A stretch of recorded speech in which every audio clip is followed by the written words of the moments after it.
Valor holandés, por Jack London. ¡Qué mala suerte! Gus Lafayette terminó de secarse las manos y con un gesto malhumorado tiró la toalla sobre las rocas. Su actitud revelaba profundo abatimiento. La luz del día y la gloria del sol dorado parecían haberse escondido. Hasta el aire sutil de la montaña estaba desprovisto de aromas y las primeras horas del día carecían de su habitual agrado. ¡Qué mala suerte! Repitió Gus, pero esta vez abiertamente para llamar la atención de otro muchacho que se hallaba ocupado en remojarse la cabeza con el agua del lago. ¿Por qué gruñes? Vamos a ver, le interrogó Hazard Van Dorn, levantando la cara cubierta de espuma de jabón y con los ojos cerrados. Porque tenemos mala suerte.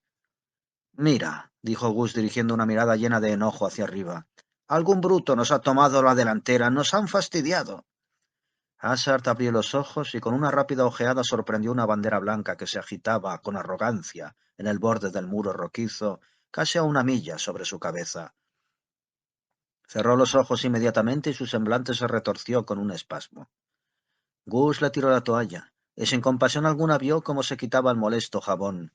Estaba demasiado enfurruñado para hacer caso de trivialidades. Hazard rezongaba. —¿Escuece? ¿Mucho? —inquirió Gus fríamente, sin interés alguno, como si solo preguntara por cumplir con un deber. —Ya lo creo —respondió el paciente—. Es muy fuerte este jabón, ¿no es verdad? Yo también lo he notado. No se trata del jabón, sino de aquello. Abrió los ojos enrojecidos y señaló la banderita blanca. Eso es lo que escuece. Gus Lafayette no contestó, pero se volvió para encender el fuego y comenzar a preparar el desayuno. Su contrariedad y su pena eran tan hondas que sólo dejaban lugar al silencio, y Hazard, que se hallaba bajo el peso de idénticas emociones, tampoco abrió la boca mientras daba de comer a los caballos. Ni una sola vez apoyó la cabeza contra sus cuellos arqueados, ni pasó acariciadoras las manos por sus crines. Los muchachos se mostraron a sí mismos ciegos a las infinitas bellezas del Mirror Lake que dormía a sus pies. Si se hubiesen decidido a recorrer la breve distancia de 100 yardas a lo largo de sus márgenes, hubieran visto repetirse 9 veces la salida del sol. 9 veces hubiesen podido admirar protegidos por otras tantas cimas sucesivas cómo la enorme esfera elevaba su borde inflamado, y si hubiesen dirigido los ojos a las aguas del lago, habrían visto este fenómeno reflejarse 9 veces con toda fidelidad y brillantez. Toda la inmensa grandeza del paisaje se perdía para ellos. Les habían privado del mayor placer de su excursión al Yosemite Valley. Habían visto frustrarse su propósito largo tiempo acariciado de subir al Half Dome, y por esto estaban desconsolados y ciegos para todas las bellezas y maravillas de aquel lugar. Half Dome levanta su cumbre cortada a pico a más de 5.000 pies por encima del suelo del Yosemite Valley. El nombre mismo de este gran peña es ya en sí una descripción exacta y completa. No es otra cosa que una cúpula redonda y gigantesca partida por la mitad, con la misma limpieza que una manzana cortada con un cuchillo. Tal vez sea inútil hacer constar que sólo queda en pie una mitad, y de ahí su nombre, pues la otra debió ser arrastrada por el gran río de hielo durante la época tempestuosa del período glacial. En aquellos remotos días, algunos de dichos ríos helados abrió un profundo canal en la sólida roca. Este canal es hoy el Yosemite Valley, pero volvamos al Half Dome. Por su lado nordeste, trepando difícilmente por senderos tortuosos, se puede alcanzar el Saddle. Al pie de la vertiente del Dome, el Saddle forma como una gigantesca depresión, y en lo más alto de la misma comienza la enorme curva que conduce a la cumbre del Dome. Después de unos cuantos escalones que se suben sin ayuda, viene esta distancia de 1.000 pies que desde hace años desafía a los espíritus aventureros que fijan la inquieta mirada en la cúspide. Cierto día, una pareja de intrépidos alpinistas procedieron a clavar escalones de hierro en las cavidades que abrían en la roca, a distancia de algunos pies unos de otros, pero cuando se vieron a 300 pies por encima del Saddle, trepando como moscas en pared tan precaria y teniendo a cada lado abismos insondables, les flaquearon los nervios y abandonaron la empresa hasta que un escocés de valor indomable, llamado George Anderson, realizó al fin la hazaña. Principiando donde se habían quedado los otros, perforando y trepando durante una semana, consiguió finalmente poner su planta en aquella imponente cima y dirigió su mirada hacia las profundidades donde duerme el Mirror Lake, casi a una milla bajo sus pies.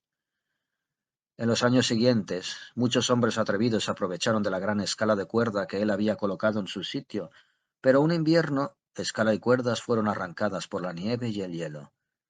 Bien es verdad que quedaron muchos de los escalones de hierro, pero retorcidos y doblados.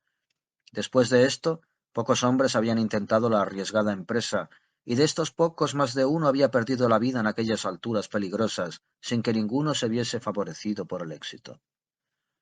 Gus Lafay y Hazard Van Dorn habían dejado los risueños valles de California y se habían internado en las altas sierras para intentar la gran aventura. Por esto, al despertar aquella mañana, su contrariedad había sido profunda y cruel al ver la banderita blanca, que era como el mensaje de alguien que se les había anticipado. Habrán acampado al pie del Saddle la noche pasada y habrán comenzado la ascensión en cuanto ha amanecido, se aventuró a decir Hazard, cuando, después de haber desayunado en silencio y lavado los platos, ya se encontraba algo más tibio. Gus asintió con la cabeza. No es propio de la naturaleza de los seres jóvenes que su espíritu permanezca deprimido durante mucho tiempo, y su lengua empezó a soltarse. Juraría que ahora debe estar abajo, tumbado en su campamento y sintiéndose tan grande como Alejandro, prosiguió el otro. Y no creas que se lo reprocho, pues quisiera que nosotros estuviésemos en su lugar. Puedes estar seguro de que habrá bajado, dijo Gus al fin. En esta época del año hace un calor horrible en lo alto de esa roca desnuda y castigada por el sol. Ya sabes que nuestro plan era precisamente subir cuanto antes para poder bajar pronto. Todo hombre de sentido común que quiera llegar a la cumbre debe hacerlo antes de que la roca se caliente y las manos suden.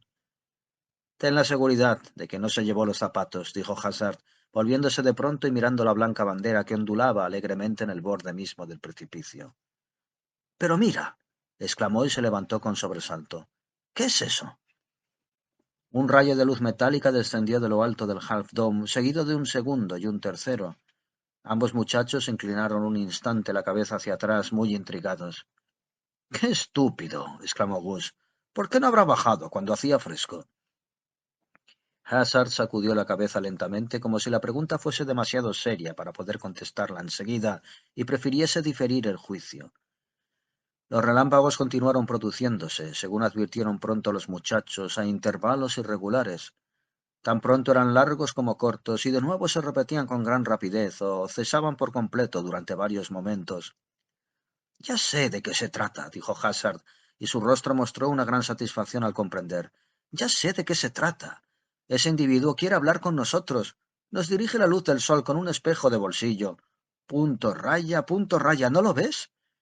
También se hizo la luz en la mente del compañero. Ah, ya sé. Es lo que se hace en tiempo de guerra. Telégrafo de señales. Eso se llama heliógrafo, ¿verdad? Es lo mismo que el telégrafo, pero sin hilos, y usan también los mismos puntos y rayas. Sí, sí, el alfabeto Morse. ¿Cuánto daría por conocerlo? Sin duda debe querer decirnos algo, pues de lo contrario no nos fastidiaría de ese modo.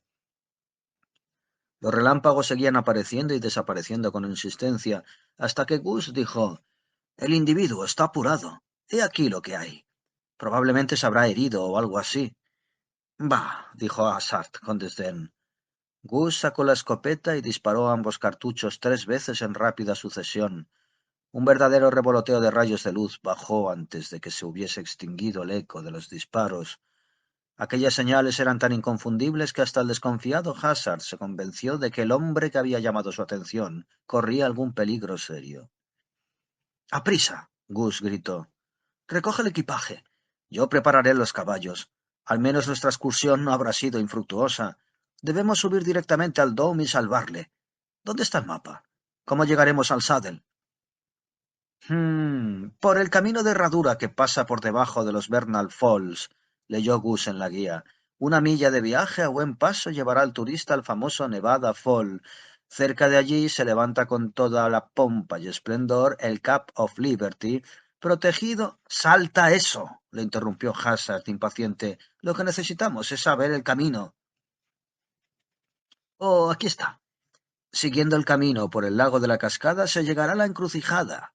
La senda de la izquierda conduce al pequeño Yosemite Valley, Clouds Rest y otros lugares. No sigas, eso bastará. Ya lo he encontrado en el mapa, volvió a interrumpir Hazard. Desde el camino Clouds Rest hay una línea de puntos que va hasta el Half Dome. Esto indica que el camino está abandonado. Habremos de fijarnos bien para encontrarlo y además representa un día de viaje. Y pensar en esta caminata cuando estamos al pie mismo del Dome, lamentábase Gus, mirando pensativo a la meta. Esto será porque es el camino de Yosemite, razón de más para que nos demos prisa. Ven, no te entretengas ahora. Acostumbrados como estaban a la vida errante, les bastaron unos cuantos minutos para colocar todo el equipaje del campamento a lomos de los caballos de carga y montar en ellos. Aquella tarde, a la luz indecisa del crepúsculo, descabalgaron en una pequeña pradera de la montaña y se pusieron a hacer café y a freír tocino en la base misma del Saddle. Allí encontraron también, antes de meterse bajo las mantas, el campamento del desdichado extranjero que iba a pasar la noche en la cumbre inhospitalaria del Dome. Empezaba el día a clarear cuando los muchachos llegaron jadeantes a lo alto del Saddle y se disponían a quitarse los zapatos. Mirando hacia abajo, desde tan enorme altura, creyeron hallarse encaramados en la cumbre del mundo, y hasta les pareció que las cimas cubiertas de nieve de la sierra estaban debajo de ellos. A un lado, directamente bajo de sus pies, tenían el pequeño vale de Yosemite, de media milla de profundidad. Al otro, el gran Yosemite, a una milla. Los rayos solares ya rodeaban a los dos aventureros, pero las sombras de la noche llenaban todavía los dos grandes abismos que ellos sondeaban con la vista. Y más arriba, bañada en la claridad diurna, aparecía solamente la majestuosa curva del Dome. ¿Para qué es eso?, preguntó Gus señalando un frasco recubierto de cuero que Hazard guardaba en el bolsillo de su camisa. Valor holandés, por supuesto, fue la respuesta. Necesitamos de todos nuestros nervios en esta empresa y algo más. Y, añadió golpeando el frasco significativamente, aquí está ese algo más. Buena idea, dijo Gus. ¿Cómo habían adquirido juicio tan erróneo? Hubiera sido difícil averiguarlo, pero eran jóvenes, y para ellos quedaban todavía sin cortar muchas páginas del libro de la vida. Creyendo además en la eficacia del whisky contra las mordeduras de serpientes, habían traído una buena cantidad de este licor que tenían por medicinal. Hasta entonces, sin embargo, no lo habían tocado. ¿Bebemos un poco antes de partir?, preguntó Hazard. Gus miró hacia el abismo y sacudió la cabeza. Será mejor que lo dejemos para después, cuando la ascensión se haga más dificultosa. A cosa de unos 70 pies sobre ellos se proyectaba el primer escalón. Las acumulaciones del invierno lo habían doblado de modo que apenas sobresalía pulgada y media de la roca, resultando a esta distancia muy difícil echarle el lazo. De vez en cuando, Hazard doblaba la cuerda como un verdadero cowboy y la lanzaba, viéndose cada vez defraudado por el hierro falaz. Tampoco Gus consiguió hacerlo mejor. Aprovechando las desigualdades de la superficie, treparon unos 20 pies y hallaron una grieta poco profunda donde descansar. La cortadura del Dome estaba tan próxima que desde donde se hallaban podían ver el borde de la pared vertical y resbaladiza, casi hasta una profundidad de 2000 pies. Las tinieblas del fondo les impedían ver más. El hierro hallábase ahora a unos 50 pies de distancia, pero el camino que habían de cubrir para llegar hasta él estaba completamente bruñido y tenía una inclinación de cerca de 50 grados. Parecía imposible encontrar en el espacio que mediaba un sitio para descansar. El que trepase había de seguir hasta la cima, pues si se detenía resbalaría indefectiblemente hacia el fondo. Aquí es donde empezaba el peligro. Si resbalaba, sería una caída desde media milla de altura. Voy a probar, dijo sencillamente Gus. Unieron los dos lazos de manera que quedara un centenar de pies de cuerda entre ellos, y cada muchacho ató un extremo alrededor de su cintura. Si resbalo, advirtió Gus, coge la cuerda y tira de ella. Si no lo haces, me seguirás al fondo, eso es todo. Sí, sí, respondió el otro confiado. ¿No sería mejor que bebieras un trago antes de partir? Gus dirigió una mirada a la botella que le ofrecían. Sabía él de sobra de lo que era capaz. Espera que llegue al escalón y te reúnas conmigo. ¿Está dispuesto todo? Sí. Se lanzó como un gato, agarrándose enérgicamente con pies y manos, como convenía para su ascensión, mientras su camarada iba soltando cuerda cuidadosamente. Al principio llevaba una buena marcha, pero luego ésta fue disminuyendo gradualmente. Ahora se hallaba a 15 pies del escalón, después a 10, a 8, y avanzaba, pero tan lentamente. Hazard miró hacia arriba desde la hendidura, sintiendo como desprecio hacia el otro y experimentando por su parte una cierta contrariedad. Aquello parecía fácil. Ahora a Gus solo le faltaban 5 pies para llegar, y después de un esfuerzo doloroso, 4 nada más. Pero cuando se hallaba ya a una yarda de distancia, se detuvo. Bueno, no se detuvo precisamente, pues, como si fuera una ardilla en una rueda, conservaba su posición agarrándose desesperadamente. Era evidente que se había descuidado. De lo que se trataba ahora era de la manera de salvarlo. Súbitamente, con un movimiento felino, rodó sobre la espalda, metió el talón en una depresión que afectaba la forma de un plato y se levantó. Entonces le abandonó el valor. El día había penetrado al fin hasta el fondo del valle y le aterraba la tremenda distancia. Sigue adelante hasta que llegues, le ordenó Hazard, pero Gus apenas movió la cabeza. Pues baja. De nuevo movió la cabeza. Allí quieto, enervado e inseguro al borde del precipicio, parecía estar sufriendo una prueba terrible. Pero Hazard, que se hallaba seguro en su grieta, tenía también que afrontar su prueba, aunque de naturaleza muy distinta. Cuando Gus empezase a deslizarse, como no tardaría en suceder, ¿podría él, Hazard, coger la cuerda que se pondría tirante con la sacudida al caer el otro en el abismo? Le parecía dudoso, y aunque aparentemente se hallaba seguro, era lo cierto que estaba muy cerca de la muerte. Entonces surgió la tentación. ¿Por qué no cortar la cuerda que le rodeaba la cintura? Él se salvaría, ocurriese lo que ocurriese. Era un medio sencillo y que no ofrecía ninguna dificultad. No era necesario que pereciesen los dos. Pero esta tentación no pudo vencer el orgullo de la raza, su propio orgullo y su honor, por lo cual la cuerda continuó sujeta a su cuerpo. «¡Baja!», le ordenó. Gus parecía petrificado. «¡Baja!», dijo amenazador, «o te haré bajar de un tirón». Y para demostrar que hablaba en serio, tiró un poco de la cuerda. «¡No lo hagas!», logró articular Gus a través de sus dientes apretados. «Vaya si lo haré si no bajas», repitió volviendo a sacudir la cuerda. Con un gemido desesperado, Gus se movió, haciendo lo posible para apartarse del precipicio. Hazard, con todos los sentidos en tensión, aparentando confianza con su calma perfecta, recogió la cuerda con extraordinaria rapidez. Después, cuando ésta empezó a ponerse tensa, se retrepó. La sacudida le sacó a medias de la hendidura, pero se mantuvo firme, mientras que Gus, con la cuerda por radio, describía la circunferencia y terminaba en el extremo sur del borde del Saddle. Unos momentos después, Hazard le ofrecía la botella. «Toma tú también un poco», decía Gus. «No, tú. Yo no lo necesito». «Y yo tampoco, ahora». Evidentemente Gus dudaba de la botella y de su contenido. Hazard volvió a guardarla en el bolsillo. «¿Juegas?», le preguntó, «o te entregas». «Nunca», protestó Gus. «Juego. Ningún Lafay ha retrocedido jamás ante el peligro, y si he flojeado ha sido porque durante un momento sentí algo así como un mareo. Ahora ya estoy bien y voy a subir a lo alto». «Bueno», dijo Hazard animándole, «esta vez te quedas tú en la grieta y yo te demostraré lo fácil que resulta subir». Pero Gus rehusó. Sostenía que era más fácil para él volver a probarlo, arguyendo que con 116 libras tendría menos dificultad para trepar por aquella roca resbaladiza que Hazard con sus 165.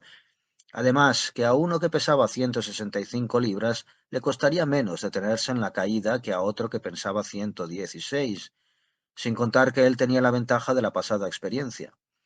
Hazard, aunque cedió con verdadera repugnancia, comprendió la justicia de estos razonamientos. El éxito apoyó el juicio de Gus. La segunda vez, precisamente, cuando parecía que iba a repetirse la caída, hizo un último y supremo esfuerzo y asió el codiciado escalón. Hazard se le reunió por medio de la cuerda enseguida. El siguiente escalón estaba cerca de 6 pies más lejos, pero casi a la mitad de esta distancia. El fondo de algún glaciar había abierto en tiempos remotos un surco poco profundo. Valiéndose de esta ventaja, le fue fácil a Gus atar el lazo al hierro, y creyeron, como era en realidad, que habían vencido la parte más dura de la tarea. Verdad es que la curva se elevaba casi 6 grados sobre ellos, pero una línea de escalones relativamente continua, colocados cada 6 pies, esperaba a los muchachos. Ya no tuvieron que usar el lazo siquiera. Mientras se hallaban en un escalón, parecía un juego de niños pasar el centro de la cuerda por el siguiente y subir hasta él. Un hombre de piel bronceada y con barba les salió al encuentro en lo alto y les estrechó la mano con cordialidad. Hablemos de vuestros Mont Blancs, exclamó deteniéndose en medio de los saludos para contemplar aquel panorama grandioso. No hay nada en toda la tierra que pueda compararse con esto. Después volvió a reunir sus ideas y les dio las gracias por haber venido en su ayuda. No, no estaba herido ni sufría daño alguno, sencillamente por un descuido suyo. Cuando acababa de subir a la cumbre el día anterior, se le cayó la cuerda y naturalmente sin ella era imposible el descenso. ¿Entendieron sus señas? ¿No? Qué raro. ¿Cómo pues? Oh, comprendimos que ocurría algo, interrumpió Gus, por la manera con que usted hacía señales cuando disparamos las escopetas. Habrá sufrido mucho frío esta noche sin tener mantas, dijo Hassard. Ya lo creo. Aún no he entrado en calor. Tome un poco de esto. Y Hassard le enseñó la botella. El extranjero le miró muy serio durante un momento y dijo luego, Querido amigo, ¿ve usted esta línea de eslabones? Como mi verdadera intención es bajarlos muy pronto, me veo obligado a rehusar. No, no quiero tomar ni una sola gota, aunque se lo agradezco. Hassard miró a Gus y volvió a guardar la botella en el bolsillo. Pero cuando pasaron la cuerda doblada por el último eslabón y pusieron el pie en el saddle, la sacó de nuevo. Ahora que ya estamos abajo, no la necesitamos para nada, advirtió con energía. He llegado a la conclusión de que después de todo no sirve de gran cosa este valor holandés. Dirigió la mirada hacia la gran curva del Dome. Mira lo que hemos hecho sin esto. Varios segundos después, un grupo de turistas que se hallaban en las márgenes del Mirror Lake se asombraron ante el fenómeno insólito de que una botella de whisky cayese sobre ellos como un cometa desde un cielo despejado. Y mientras regresaban al hotel, no cedía su asombro ante las maravillas de la naturaleza y especialmente con aquel espectáculo tan inesperado de los meteoros.